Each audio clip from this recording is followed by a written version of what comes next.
Hello and welcome to Sharat Chandra IAS Academy, where your dreams are our mission. This is Yatharth here. Today we'll be talking about furthering the lecture actually from where we last left it. In the last lecture, we already talked about the climate justice and understood how we can write an answer towards it, connecting it with food security in the view of World Food Day. Now we are coming towards more news which we could have skipped thinking of them as political news, such as says Punjab BJP. So we don't want to read about the political dynamics ongoing. What we need to read about from here is this SYL canal. Because not only it deals with the interstate water issues, it also deals with the geography as well as the water security, especially in the state of Punjab, which has been going through many climate as well as environmental crises. So let's see about this. First of all, let us see the map. The mapping portion, as I already keep focusing on, is very important. So this is Himachal Pradesh. First of all, let's see the states. This is Punjab, Haryana here, Uttar Pradesh here, and Chandigarh here, which is a common capital. All right. So let's see the part towards the Haryana, this part. So the Yamuna River passes through this canal here, and there's a construction of the link ongoing to adjoin this canal with the Satluj River. This is Ropar district here, and this is Yamuna Satluj link head. The part that is in Haryana has been constructed already around 92 kilometers. But the part in Punjab is being opposed by the Punjab government. So let's see what is the history of this issue. One more thing, we recently dealt with the Karnataka Tamil Nadu issue as well in the Kaveri River. So in that lecture, I already mentioned about the monsoon, the rain shadow reasons. I told you about the parliamentary procedures and articles related to this. Alright, so you can watch that lecture also along with this. So the canal, once and if completed, will enable sharing of the waters of the river Ravi and Beas between Haryana and Punjab. The Satluj Yamuna Link Canal is a proposed 214 kilometer long canal connecting Satluj and Yamuna rivers. Water resources are under the state list. However, the parliament has a power to make laws regarding interstate rivers under the union list. Alright, so whenever there is an issue, a tribunal might be established if the issue is too big. Alright. So let's see the history of this issue. So in 1960, what happened, there was an Indus Water Treaty between India and Pakistan allowing the former free and unrestricted use of Ravi, Beas and Satluj River. Alright, in 1966, there was creation of Haryana from the old and divided Punjab, presented the problem of giving Haryana its share of river waters. For Haryana to get its share of the waters, the Satluj and its tributary Beas, a canal linking the Satluj with the Yamuna, was planned, SYL canal. And Punjab refused to share waters with Haryana, stating that it was against the riparian principle, which dictates that the water of a river belongs only to the state and the country, or states and the countries through which the river in question flows. Alright, so this river does not flow into Haryana, the Satluj River, and that is why the water in the Satluj River does not belong to Haryana in the first place. So it's not in our purview to see whether it does belong or not belongs, or what is the political outburst after this. Alright, so it's not in our purview to see right now. We just need to know about the rivers. So let's see about the Satluj River here. Its ancient name is Zaradros, as per the Greek, Shatudri or Shatadru in Sanskrit. The position is the longest of the 5 tributaries of the Indus River, which are Ravi, Beas. It's also named as Beas, Satluj, Jhelum, and Chenab. Jhelum, a question came on the Jhelum in 2023 about the Dal Lake and Jhelum River. So Jhelum River is a main feeder of the Dal Lake. So tributaries of Indian Jhelum, Chenab, Ravi, Vyas, Satluj. Origin north slope of the Himalayas in Lake Lenga, southwest Tibet. The flow path is northwestwards, then west southwards through Himalayan gorges. Gorges are an important feature. You can read about them. Entry into India crosses Himachal Pradesh before flowing through the Punjab plain near Nangal. It forms 65 miles of the India-Pakistan border, and entering into Pakistan join the Chenab River west of the Bahawalpur. Meeting point Satluj River meets the Byas River in Harike. It's a barrage in the Firozpur district. And the formation, so combined rivers of the Panjanath, the list between the 5 rivers and the Indus. There are many hydroelectric projects. Lori Stage 1 located on the river Satluj in Shimla and Kulu district of Himachal Pradesh. Let's see the mapping here. Further mapping is very important. Because based on mapping only, we can solve many questions. Alright, let's say if you know this mapping, then if you see the Jhelum river here, then you already know this is the Dal Lake. Alright, there is these tributaries. This is the Indus River. There is the Zaskar Valley here, the Shalauk and Gilgit-Baltistan, etc. So it flows through here. And there are various different rivers such as Byas. This is the Satluj River also. And this is Zaskar. This is many different tributaries to it. So the important rivers are this Jhelum, Chenab, Ravi, Byas here and Satluj, which rearrange themselves into Indus later. Indus, the main river, flows through here in the Pakistan mostly. Alright, and all these rivers join the Indus finally and flow into the Arabian Sea.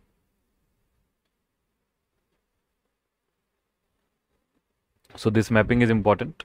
You can see it in detail later on from the notes. Okay, let's move forward. We talk about the Yamuna River.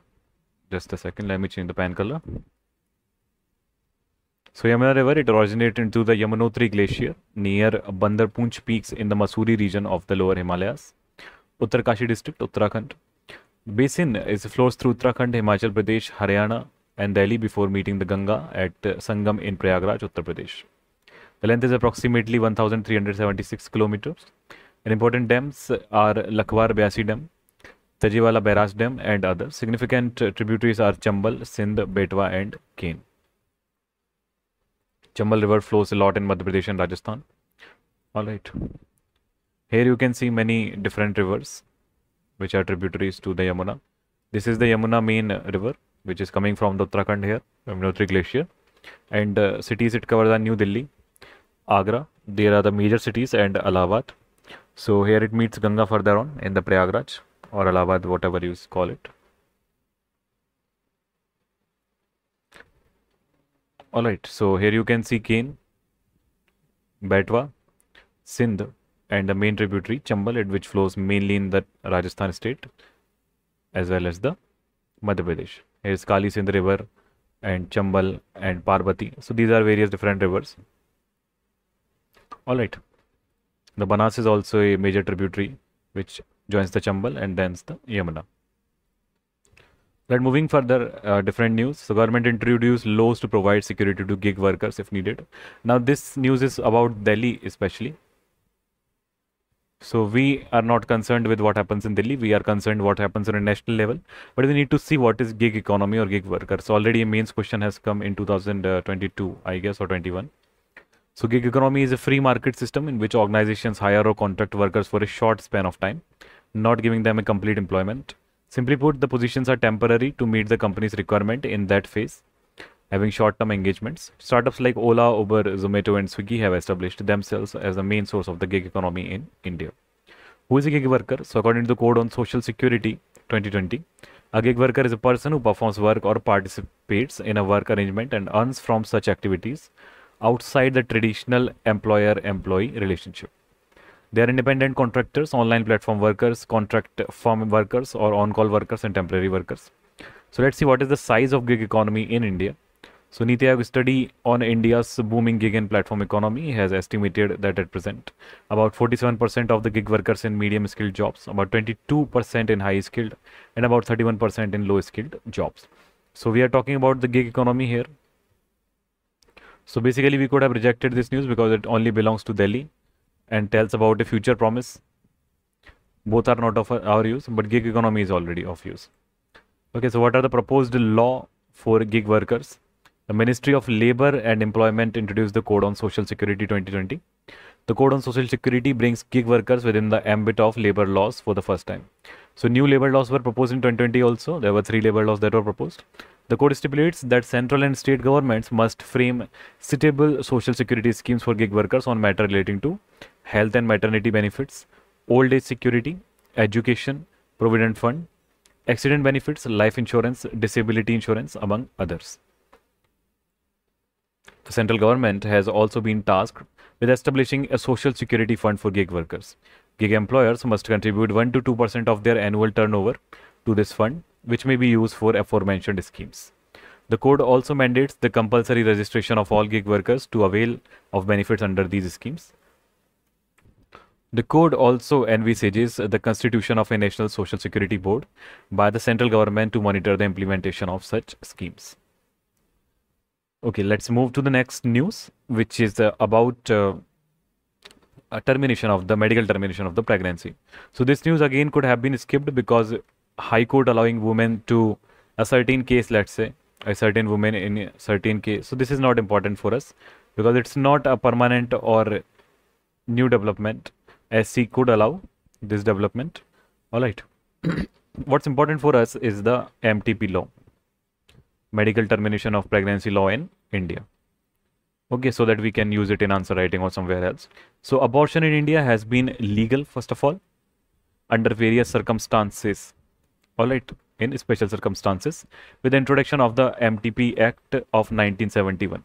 Always remember, whenever you are talking about any act, let's say NFSA, then you must remember it's 2013.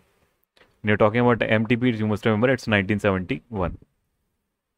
Regulations. The Medical Termination of Pregnancy Regulation 2003 were issued under the Act to enable women to access safe and legal abortion services. And recently in 2021, there was a change in this act.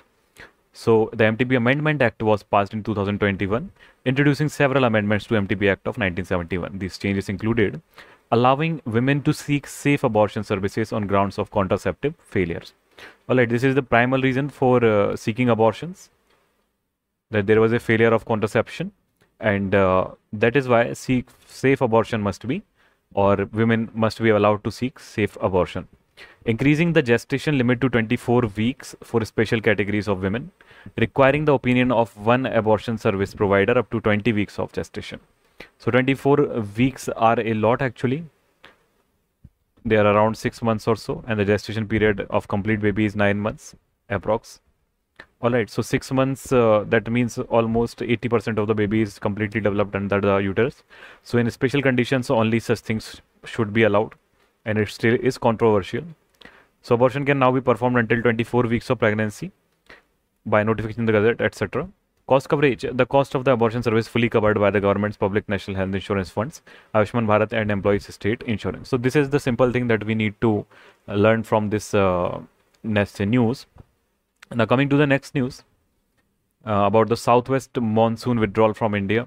So again, this is a very important thing, and I have already taken a lecture about the monsoon in which we dealt with the southwest monsoon from India. So you can read more about it from there. So this is where the southwest monsoon is. Alright, it's retreating. So from here, the origin of southwest monsoon, this part and this part. Alright, so we are talking about the southwest. So this is southwest. Alright, so origin of monsoon towards both the parts. Now we are talking about the southwest monsoon. So it's coming from the Arabian Sea, and it's now going back, let's say, in this way. So there may be some rain in the southern regions in a few days, but it will eventually deplete, and the temperatures of the northern portion of India will keep on rising. Alright, so let's see more things. This is the current map as we are taking the lecture. So as you can see in the rain shadow region, now there are no or very little rains in the northern portions. This part of India is completely devoid of rains right now. The central plateau, the northern portions as well. Alright, and the rains are only striking a little bit in the Karnataka region, the Kerala region. Tamil Nadu is briefly empty from the rains. Alright, because it is in the rain shadow portion. The eastern Ghats are also rather empty. There is some rain in the western Ghats and southern Karnataka. but not much. And the cyclonic events are taking place in the Arabian Sea as well as the Bay of Bengal. So these all also you can see. Further on, when we reach to the temperatures, etc. Here, just a second. You can see the temperatures are exceeding a very high limit in the northern part of India, especially near the western Rajasthan. It's very high, around 40 degrees Celsius to 35 degrees Celsius they are. And the temperatures actually increase as we go down south towards the equator. Right now, the temperatures are well and good enough at the Tibetan Plateau because of its height. All right. So there are various different things taking place in this sort of the season. Eventually, there will be high winters in India as the ICTZ moves down south. So you can read about all this. Just taking a few notes about the southwest monsoon for the notes. So seasonal wind pattern that brings heavy rainfall to the Indian subcontinent during the summer months and blows from the southwest to the northeast. Typically from June to September. Now it's running October and almost November is coming. So we can expect the southwest monsoon to come back. Vital for agriculture and sustenance across India. Major source of water for crops. So which river it serves as water for? Sorry, which cropping season? The Rabi season. Main regions affected are Indian subcontinent including India, Nepal, Bhutan and Bangladesh. And weather pattern, it brings heavy rains resulting in wet and humid climate through these months, June to September. Although this year, because of the El Nino events as well as the climate change, there has been unequal distribution of water. There has been floods in the northeast, many tragedies there, and the west has been almost very, very dry. Okay. So almost all states in India are affected. Agricultural impact, crucial for planting kharif crops like rice, cotton and sugarcane, and may lead to flooding and occasionally cyclones in the Bay of Bengal. Monsoon can be associated with tropical storms and depression. And El Nino and La Nino. So El Nino year is this year, and it will influence this weather pattern. There's a lot of economic impact based on the agriculture imports, such as let's say kharif crops require so much water, such as rice, cotton, and sugarcane. They all require very much water. So if the water is less, these crops will not give so much of production, and the quality of the grains will be lesser. Okay. So some rain also come in the Rabi season also. So that will also support. It will also influence the agriculture in that time. Variability, so annual variability can lead to deficit or excess rainfall. So we have seen the inequality also, not only variability, that it's raining most of the time in the northeast while the west is almost very, very dry. Okay, let's come to the next map, which is China to work with Egypt to help stabilize the West Asia. So let's briefly see the West Asian mapping. Okay, because it keeps on coming. The Levant region already has come into the exam, that which is the Levant region. Okay, so we need to keep seeing the maps. This we have already seen at Egypt and Sinai Peninsula and Israel. We have been seeing again and again. So here's Lebanon in the north of the Israel. There is Syria with its capital Damascus, Golan Heights located here. Alright, there is Dead Sea and Jordan, which we see here, Dead Sea. This is the Red Sea here. This is the Gulf of Aqaba and Tehran. Alright, and this is the Suez Canal. Here we can see the Gulf of Aden, which is located in the Yemen, on the coast of Yemen. It's a place known as Aden here. Alright, this is the Oman and the Muscat exercise we already know. The Gulf of Oman is here, and it's the Persian Gulf from which most of the oil is exported towards the Red Sea through Arabian Sea and goes towards the Mediterranean towards the Europe. There is a Strait of Gibraltar there, that side of the Africa and the west of Africa. So we already know that. We have talked about this Afghanistan also in the today's lecture, as well as Pakistan. And the Central Asia we have already dealt in this lecture. In the earlier lectures we have dealt.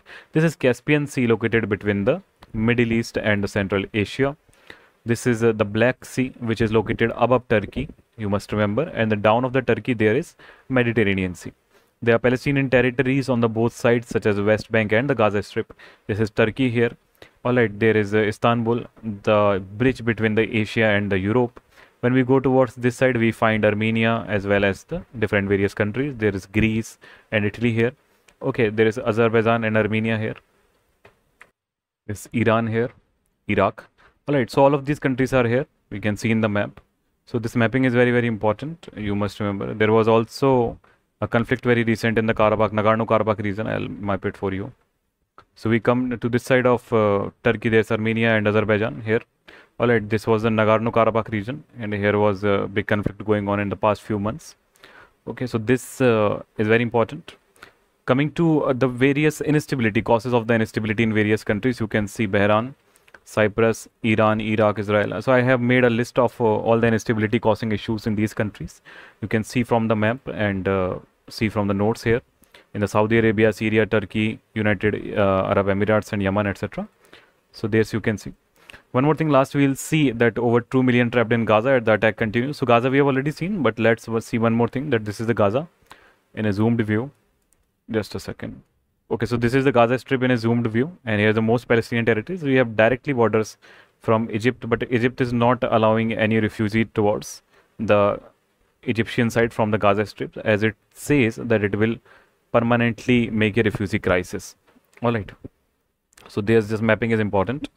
So no plans to go slow on hydropower. So hydropower, they are talking about the Chungthang Dam in Sikkim, which we have already talked about. The Glacier Lake outburst GLOF that triggered a flood in Sikkim and destroyed the Chungthang Dam will not slow India's resilience on hydropower, as per the Minister of Power and Renewable Energy. So we didn't have an early warning system at all. So this you can see it's not very important as per the news. What's important here is the Chungthang Dam that got destroyed. This can be asked in prelims. So it's a key component of the 1200 megawatt Sikkim Urja Hydel power project, and it was destroyed along with several highways, villages and towns in Sikkim. Alright, so this GLOF, we already make a lecture about it. So this can be focused upon. One more thing, let's say that India has about 100 large hydropower plants, defined as those with over 25 megawatt capacity, but their share in India's overall electricity mix has been falling and now accounts for around 12%. So we have already seen that map. Let's just revise it very quickly. This is Sikkim and Lonak River here. We can see the cloudburst over South Lonak River here. This is Lashain and the Chungthang Dam, which got destroyed. Okay. Furthermore, we saw the Gangtok region. Here was a lot of flooding. The Teesta River's origin lies in the eastern Sikkim and not in the western Sikkim. So the Teesta River is one that got flooded later on, and some portion of West Bengal was also, let's say, flooded in the Darjeeling region, but not so much. But the Gangtok borne much of destruction. So you can put it in the, let's say, disaster management topic and have some opinions about this. So this was about today's lecture. I hope you enjoyed the lecture. I'll see you soon again. This is Yatharth signing off. Thank you very much. Have a great day. Keep studying. And this is the way you can utilize the newspaper completely and make your notes around it. Thank you.